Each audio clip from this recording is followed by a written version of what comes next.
Question 1 का part 5 है, उसमें भी यही पूछ रहा है कि इसमें लॉस मालूम करेंगे या प्रॉफिट मालूम करेंगे। तो आइए चलते देखते हैं और उसको चेक करते हैं। पहले मिल्क मैन जो है, जो दूध देने वाला बंदा है, वो परचेज कर रहा है milk at the rate of 75.50 पर लीटर।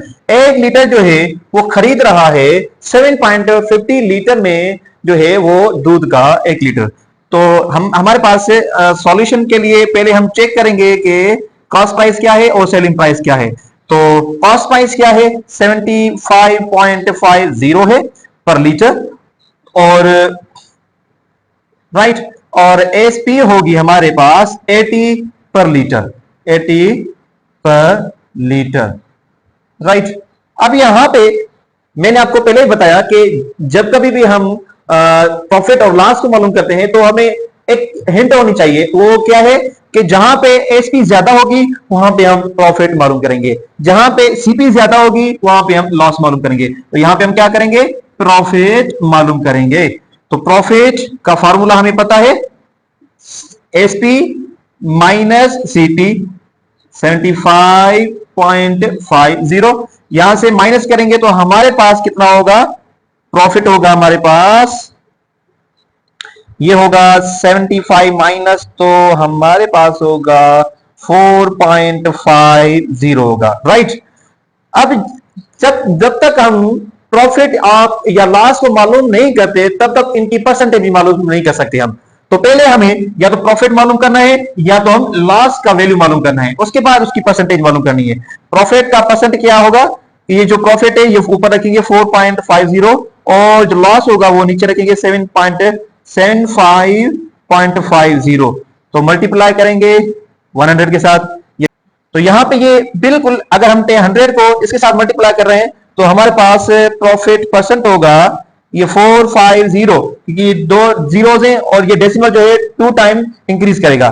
तो यहां पे ये होगा 75.5, राइट। ये डेसिमल कहां जाएगा, अगर हम यहां पे इसको 0 देते हैं तो ये डेसिमल यहां पे, तो अब यहां पे 4500 डिवाइडेड बाय 5, तो यहां पे प्रॉफिट परसेंट होगा 5.96 समथिंग होगा, राइट। अब हम दूसरे क्वेश्चन पे, यहां तक जो है क्वेश्चन 1 का सारे पार्ट हो गए। अब यहां पे क्वेश्चन 2 में क्या कह रहा है हम देखते हैं। अब book seller purchases 20 books, 20 books खरीदता है किसके, मैथमेटिक्स बुक के जो बुक सेलर है, और वो 120 पर बुक जो है वो सोल्ड आउट करता है। खरीदता है 20 बुक खरीदता है 120 रुपए में, मतलब एक बुक जो है वो 120 का खरीदता है और 20 बुक जो है वो खरीदता है। तो कॉस्ट प्राइस जो है वो क्या होगी, 20 बुक्स मल्टीप्लाई करेंगे एक बुक की प्राइस का, 2400, मतलब 2400 जो है उसकी सेलिंग और कॉस्ट प्राइस होगी। अब सेलिंग प्राइस क्या होगी, वो सोल्ड आउट करता है 125 रुपीज में। यही सेम बुक्स जो है 20 बुक्स जो है उसने खरीदे हैं 120 रुपए की एक बुक। अब वो एक बुक जो है वो सोल्ड आउट कर रहा है 125 की, तो 2500, मतलब 2500 में वो सेलिंग प्राइस। तो यहां पे हमें डिसाइड करना होगा कि प्रॉफिट करना है या लॉस करना है। जब कभी भी सेलिंग प्राइस ज्यादा होती है, कॉस्ट प्राइस कम होती है, तो हम डायरेक्ट उसको क्या करते हैं, प्रॉफिट करते हैं। तो प्रॉफिट इसका होगा, तो सेलिंग प्राइस क्या है 25, माइनस करेंगे 2400 को, तो हमारे पास प्रॉफिट मिलेगा 100।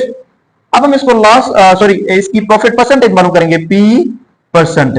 पी का मकसद है कि प्रॉफिट और परसेंट बराबर होगा, प्रॉफिट क्या है 100 डिवाइडेड कॉस्ट प्राइस क्या थी 24, राइट, मल्टीप्लाई करेंगे 100 के साथ। 20 यहां से कैंसिल हो जाएंगे, और यहां पे 2 की टेबल 550 टाइम, और यहां पे 2 की टेबल 12 टाइम, यहां पे 2 की टेबल 6 टाइम, और यहां पे 25। तो प्रॉफिट परसेंट होगा 25 अपॉन में 6। तो यहां पे कौन सी टेबल पॉसिबल है, 4 की टेबल लगाते हैं तो 4 टाइम, और बाकी बचता है 1, 10 और 1, तो 4.1 जो है वो इसको प्रॉफिट मिला है, 4.1% जो है तो इसको प्रॉफिट मिला है। 7.3 का क्वेश्चन नंबर 3 में क्या है कि a grocer purchases 10 kg of 10 kilogram of rice और एट 120 पर केजी, कि वो जो ग्रोसर है वो जो है 10 केजी 10 किलोग्राम खरीद रहा है चावल जो कि 120 पर केजी पे। तो यहां पे सॉल्यूशन को की डेटा अगर हम बनाते हैं तो मैंने बताया कि परचेज का मकसद है कि सीपी जो है वो 10 केजी मल्टीप्लाई करेंगे हम 120 रुपीज के साथ, तो ये सीधा सीधा जो है 1200 रुपीज जो है उसने, और 1200 जो है वो सेलिंग और कॉस्ट प्राइस होगी। अब वो सेल में सेल कितने में कर रहा है कि वो सारे जो है 10 केजी जो है वो सेम उसी तरह लेकिन 125 रुपए में सेल आउट कर रहा है, तो इसकी प्राइस होगी 125.0। अब हम इसका सीधा सीधा, जब भी सेलिंग प्राइस ज्यादा होती है, सेलिंग प्राइस क्या है, ज्यादा है, इस एरो का मकसद है कि वो ज्यादा है, और कॉस्ट प्राइस मतलब नीचे है, इसका मकसद है कि वो कम है। तो जब भी सेलिंग प्राइस ज्यादा होती है, ग्रेटर होती है सीपी से, तो इसका मकसद है कि हम प्रॉफिट मालूम करेंगे। अब प्रॉफिट क्या है, प्रॉफिट का फॉर्मूला मैंने आपको बताया है ऑलरेडी, तो हम इसको सीधा सीधा डायरेक्ट लिखते हैं कि 125 माइनस 112, तो यहां पे प्रॉफिट हमारे पास मिलेगा 50 रुपीज का, राइट। अब प्रॉफिट परसेंटेज मालूम करनी है, पी और परसेंटेज मतलब प्रॉफिट परसेंट, प्रॉफिट 50 होगा, डिवाइड करेंगे कॉस्ट प्राइस क्या है हमारी, कॉस्ट प्राइस ये है, तो इसको नीचे लिखेंगे, कॉस्ट प्राइस को मल्टीप्लाई करेंगे 100 के साथ, 0 0 आपस में कैंसिल हो जाएंगे, तो यहां पे प्रॉफिट परसेंट 50 अपॉन में 12, यहां पे 25 और ये 6, तो 4.1 जो है प्रॉफिट परसेंट होगी।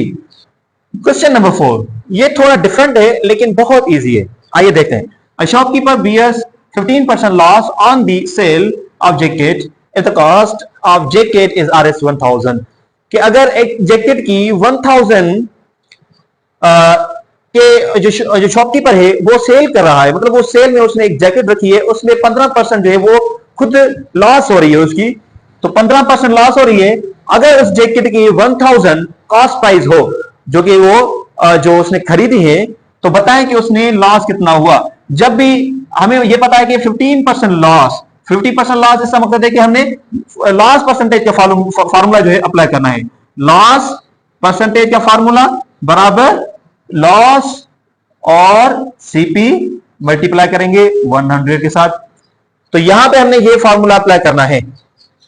तो यहां पे ये जो हमें 15% मिला हुआ है वो लॉस है, 15% लॉस मिला हुआ है, और सीपी लॉस तो सेम लिखेंगे, लॉस हमें मालूम करनी है, यहां पे पूछ रहा है फाइंड इज लॉस, जो है वो फाइंड करनी है, और सीपी जो कॉस्ट प्राइस है, cost of jacket, cost price of jacket जो है वो 1000 है, 1000 लिखेंगे। अब 100 को क्यों नहीं लिखेंगे, क्योंकि 100 जो है वो 15% में है जो ऑलरेडी गिवन है, तो यहां पे इसको हम कन्वर्ट करते हैं, ये परसेंट फॉर्म है तो इसको फ्रैक्शन फॉर्म में कन्वर्ट करते हैं, 15 अपॉन में 100, तो आपको पता होगा जब भी परसेंटेज हटाते हैं तो हमें उसको डिनोमिनेटर में 100 देते हैं, तो लॉस अपॉन में 1000, यस 1000 जो है यहां पे डिनोमिनेटर नीचे है तो इसको हम ऊपर लेके आएंगे दूसरी साइड, तो मल्टीप्लाई में हो जाएगा 15 multiply by 1000 divided by 100 equal to the loss, right.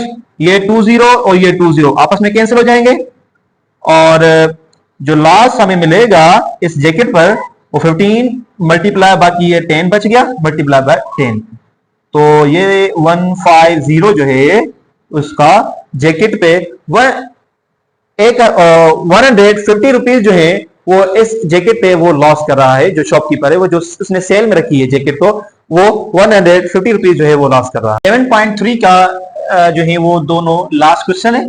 तो क्वेश्चन नंबर 5 में क्या पूछ रहा है, Omema bought a dinner set 8 RS 52,000 at 20% discount, find the actual price of dinner set, के ओमेमा जो है वो डिनर सेट खरीदी है, ठीक है, उसने जो है वो खरीदा है कितने में, 52,000 में, लेकिन उस पर परसेंटेज उसने दी हुई है 20%, तो अब पूछ रहा है कि इसकी एक्चुअल प्राइस क्या होगी। तो पहले जो है हम फर्स्ट ऑफ ऑल इसकी जो डिस्काउंट अमाउंट है वो मालूम करनी पड़ेगी। सॉल्यूशन, तो 52,000 मल्टीप्लाई बाय 20% और 52,000 मल्टीप्लाई बाय 20 को हम डिनोमिनेटर में कन्वर्ट कर देंगे फ्रैक्शन फॉर्म में। 200 यहां पे ये 00 कैंसिल हो जाएंगे, तो यहां पे सिंपली 20 जो है 52 से जो है मल्टीप्लाई होगी, तो 52 मल्टीप्लाई बाय 20 बराबर होगा ये डिस्काउंट। अब हम डिस्काउंट मालूम कर रहे हैं, डी मींस डिस्काउंट। 520 और मल्टीप्लाई करते हैं 20 को, तो हमारे पास रिजल्ट आता है 10,400। तो इसका मतलब है कि जो डिस्काउंट उस डिनर सेट पे मिला है वो मिला है 10,400। तो अगर हम ये जो 52,000 जो है, क्योंकि ये बॉट इतने पैसों में की है, ठीक है, तो अगर हम टोटल मतलब एक्चुअल प्राइस मालूम करते हैं, एक्चुअल या टोटल प्राइस मालूम करते हैं, तो हमेशा हम उसको ऐड करते हैं, राइट। एक्चुअल प्राइस क्या होगी, बराबर होगा जो डिस्काउंट जो हमारे पास बॉट मीन सीपी प्राइस है, कॉस्ट प्राइस क्या है हमारे, सीपी प्लस करेंगे डिस्काउंट के साथ, राइट। तो यहां पे एक्चुअल प्राइस बराबर होगी 52,000 प्लस 10,400। इसको ऐड करते हैं तो ये होगा 0 एंड 4 2 एंड 6। तो एक्चुअल प्राइस जो होगी वो 62,400 होगी। जब उस पे 20% डिस्काउंट लगता है तभी जो है वो 52,000 में मिल रही है, राइट। आइए इस 7.3 एक्सरसाइज का लास्ट क्वेश्चन कहते हैं, the market price of a ladies purse is Rs 1500 and is sold out a discount of 50%। के अगर मार्केट प्राइस जो है वो उसकी 1500 है। मार्केट प्राइस का मतलब क्या है कि जो एक्चुअल प्राइस है उससे अलग, ठीक। तो वो मतलब जैसे पहले जो उस पे क्या प्राइस थी, लेट्स सपोज अगर ये पर्स है, राइट, इस पे पहले प्राइस क्या थी वो हमें नहीं पता। तो अब यहां पे पूछ रहा है कि इस पर जो है अभी 1500 में जो है वो हमें मिल रहा है, राइट। अब डिस्काउंट अगर इस पे 15% लगाते हैं तो वो कितने में मिलेगी, right. Market price, find the net selling price of the purse. तो फर्स्ट ऑफ ऑल हम मालूम करेंगे डिस्काउंट कितना है, राइट। 15 मल्टीप्लाई बाय 15%, इसको कन्वर्ट करेंगे, डिस्काउंट मालूम कर रहे हैं, मल्टीप्लाई बाय 15/100। 15 को 15 के साथ मल्टीप्लाई करेंगे तो 225। तो इसका मकसद है कि हमें डिस्काउंट जो है 225 मिला। अब यहां से हमें सेलिंग प्राइस जो है वो लिखेंगे। तो एक्चुअल फार्मूला क्या है, नेट सेलिंग